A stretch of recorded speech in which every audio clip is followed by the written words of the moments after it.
किसी की पत्नी, किसी की बेटी होने के अलावा भी मेरा एक वजूद है। लास्ट टाइम सेक्स कब किया था? श्रावण खत्म हुआ था और अपना धोनी ने ना इंडिया के लिए वर्ल्ड कप जीत। स्फूर्ति स्फूर्ति की कमी है तेरे वैवाहिक जीवन में। रंगीला मारा नाच।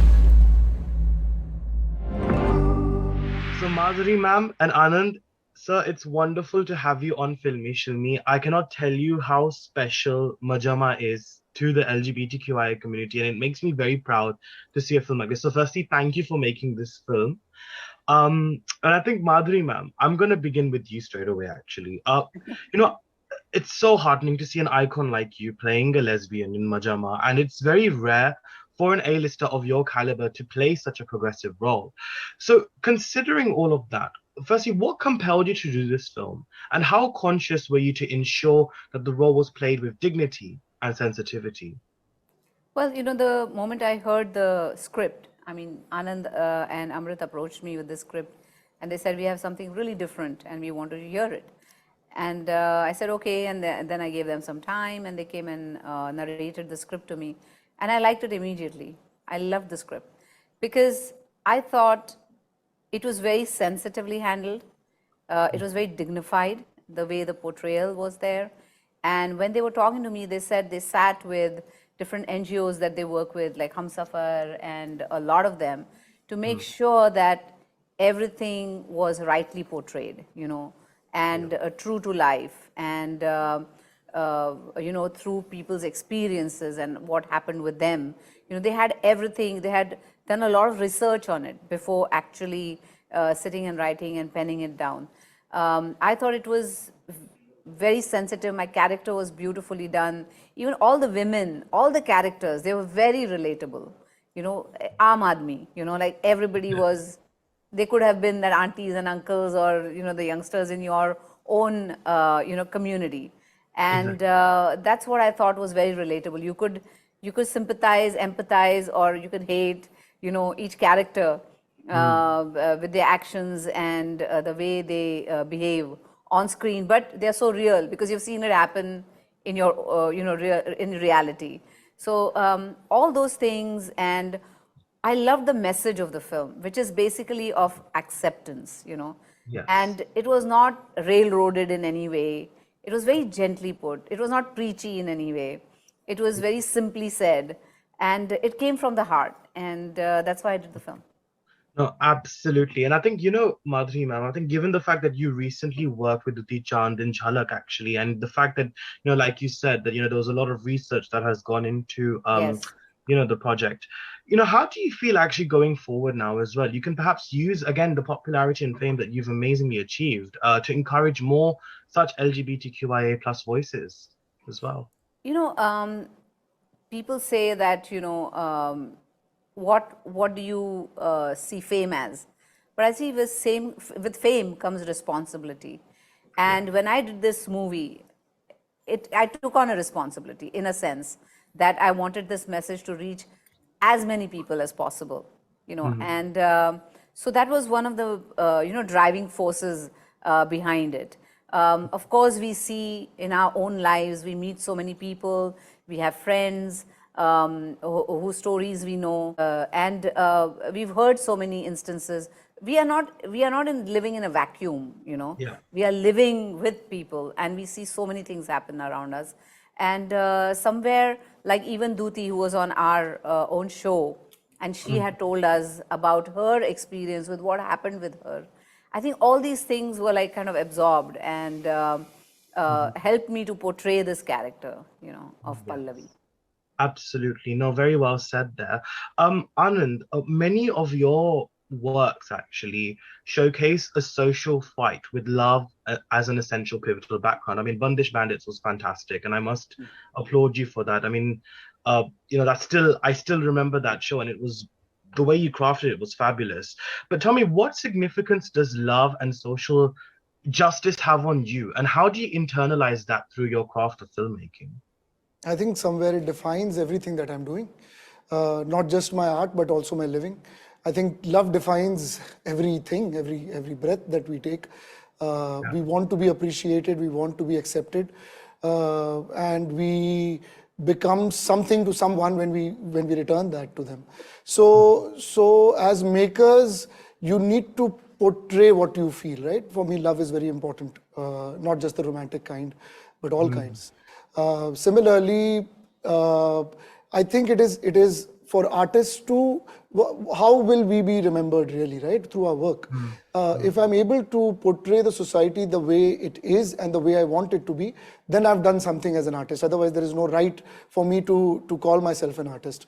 If I'm only doing things that are being done around me, and I become another voice in the cacophony, then there is what is my existence really?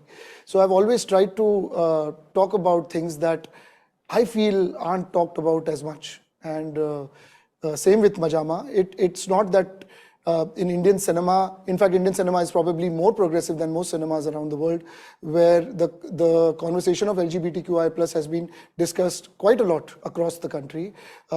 Sometimes good, sometimes bad, but the fact that the conversation is out there.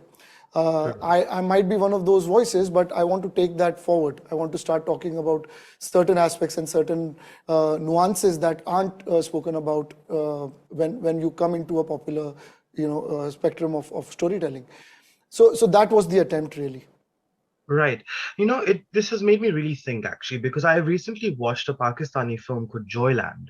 And I think that was the first time I've seen a transgender actor actually feature in a transgender role in a South Asian work in that sense, of a film that is so commercially very popular now and that's really risen to the eyes across the globe. So like I said, I think it's very rare that an actor from the LGBTQIA community gets cast in a mainstream piece of cinema. Anand, why do you feel this is the case? And do you kind of feel that it's perhaps due to the fact that there is a certain section of our society that is still somewhat homophobic as well? Do you think that's where it kind of stems from, this lack of opportunity? I don't think there is a lack of opportunity, especially in India. If you look at India, we are one of the first countries to actually take a very strong, we've taken a very strong step as far as the gender equality is concerned. If you look at it, we actually talk about the third gender, where most countries don't even want to talk about it. Very progressive, very first world countries haven't even discussed it in their constitutions or in their works of life, where India has always had communities of the third gender who have existed across generations. Now, whether that acceptance is holistic, no, not necessarily, but the acceptance has been there. It's not a new concept for India. For a lot of countries in Europe, for a lot of countries in the West, the concept is absolutely new. They don't agree with the concept. Where in India, it's for ages, for thousands of years. You look at our sculptures, you look at our paintings, you look at Kama Sutra. We've always talked about the third gender. But keeping gender politics to one level, because the spectrum is so large, and you'd appreciate it. Maja Ma doesn't necessarily deal with gender politics at all, or it does in a very small way. The focus is truly towards the sexual orientation of a woman. She's not necessarily fighting about her gender identity. She's very much a woman. It's really about her identity, which cannot be defined only through her sexuality. And that's also the important politics of the film. So honestly speaking, I feel very lucky that I'm an Indian maker and not a maker somewhere else, where some of the conversations have already been done. So I can actually pick the baton from all the makers that have done those and take it forward. And of course, somebody should take it forward from me and discuss it with more nuances. Sure, no, very well said. And like you said as well, and the fact that, Section 377, which was amazing by the Indian government, that they finally scrapped it a few years back. And I think that's such a progressive step. And agreed, in our culture, it really does celebrate gender fluidity in that way. But what do you think will give confidence to the film industry generally? I think in casting LGBTQIA members, actors who actually belong to that community in more commercial roles, Anand. What do you think will be that step going forward now, do you think? I think what's most important is to start looking at content from making it more personal. I think there are more niches now created thanks to the OTT platform, where every story doesn't have to be told to everybody. If you look at the years before OTT, there was only one platform, which was the movies, or the second platform, which was TV, and everything was created for two absolutely disparate group. There was a very male-driven theatre-going audience for which we had to create an alpha male that would solve all problems. That had no grey, had all white, and that will make the society and everyone around it white. And that's because most audiences that go to theatre around India are less family audiences and more male-driven. Right? Even the family audiences were largely male audiences taking their families along with them, because that's how the economics was structured in a country like ours, at least in those times. If you look at the OTT revolution, if you look at TV, for so many years, the TV revolution that has happened, it is squarely, pointed towards the women. All the protagonists are women. Very empowered protagonists are that. Now OTT has to start slowly looking at their niche pockets and talking to them, because when you look at mass pockets, you start looking at the bare common denominators, and over there, if you bring protagonists from a niche identity or a niche community, the relatability might not add up for a lot of people. But in Maja Ma, we have a transgender, Ivanka playing Komal, who's literally just playing a transgender herself, who's playing a transgender. And those changes are happening in a very, very big way, in India at least. That's, that's really heartening to hear, Anand. Thank you so much for sharing that. Actually, that was a very beautiful answer. And I think, Madhuri ma'am, when I interviewed you earlier this year for Tu Hai Mera, I think I had also expressed to you how much I admired the way you've played roles which are rebellious but also very beautiful. And I think I saw that strand very neatly in your character in Maja Ma. Right. So tell me, how important, because we were just talking about patriarchy and male dominance and all of that. How important has it been for you to play such roles in an industry like cinema, which is even now still quite patriarchal? How important has it been for you? Well, it has been important because I think throughout my career, I was very lucky that I got to, play characters. Even though there was a big hero in the film, I still had a very, very important role in the film as well. Yes. So I was very lucky that I kept getting those kind of roles. And I think I always challenged myself as well. I selected those scripts. I did Amrityu Dand while I was doing, say, a Beta, or, a Parinda, or while I was doing Dil To Pagal Hai on one side, I was doing Mrityu Dand on the other. So I think it has been my conscious thing to always challenge myself, because I feel that's how you grow as an actor. And even when I took up my role as Pallavi in Maja Ma, I think it was a very challenging role for me. And as an artist, you're always greedy. You want to do different kind of characters, different roles. And I thought that this would be a great role for me to play, not only because it is, it talks about a lot of things in the society, it talks about the LGBTQIA plus community, but also because, over the years, I have a lot of audience who trusts me, who looks up to me. And when I say something, I think they are going to listen. Whether they agree with me or disagree is another thing. But at least they will watch, at least they'll listen. And somewhere the message gets amplified because of that. And so I think when you are playing different kind of roles, there's a certain responsibility that comes with it. And so in that sense, I've greatly challenged myself all the time, and that's how I've grown as an artist. So patriarchy is there, it's there everywhere, all over the world. Women, even in Hollywood, complain that they don't get enough roles. And but I feel that OTT has also made that possible. Like Amazon Prime, this is their first Hindi original film, and to get a subject like this and say, okay, we'll make this. So they also have confidence, and that gives us and our filmmakers also confidence to go ahead and, make those kind of stories and tell those kind of stories. Right. Definitely. And I think also what I was going to say, actually, my last two questions will be split into two because we're running out of time.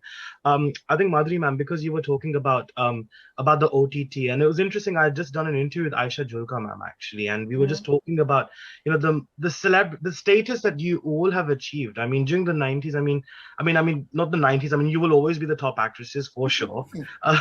But, besides that fact, how has, I guess, the sort of sudden influx of the OTT and the sort of gray roles emerging, sort of making you, sort of challenging you further as actors and you wanting to take on those responsibilities and those roles. And secondly, you've achieved everything. What would be the name of your autobiography? Should you ever choose to write one? So two big questions and one. Apologies, but we're running out of time. It has, because, if you see my last OTT, Fame Game, that was also a very different kind of a role where I got to play, this seemingly happy family kind of a woman, and how she disappears one day and everything kind of goes haywire, and what happened to her, those kind of things. And this time it's Pallavi, and next time, I don't know, maybe I'll take a even more challenging role, So for me, I have to keep on stepping up, because unless you don't challenge yourself, you don't grow as an artist. And that's one thing clear, that I always want to grow as an artist. I always want to push the envelope as much as possible. And that's what I'll keep doing.